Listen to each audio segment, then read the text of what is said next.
తల్లిదండ్రులు అలా నేర్పారా? అందుకేనంటే మన సంప్రదాయం అంత గొప్పది. ఆడపిల్ల, ఈ పిల్ల ఈడపిల్ల అని నేను నమ్మి చూడటం లేదు. ఈడ పుట్టింది, ఎందుకు పుట్టిందో తెలుసా?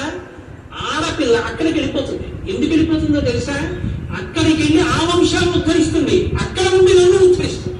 తన సదాచారంతో తాను అత్తింటి వారిని పుట్టింటి వారిని కూడా ఆడపిల్ల ఉద్ధరిస్తుంది. కడుపులో పుట్టిన కొడుకు కమలాలను మాత్రమే ఉద్ధరిస్తాడు, ఇద్దరిని ఉద్ధరించలేడు.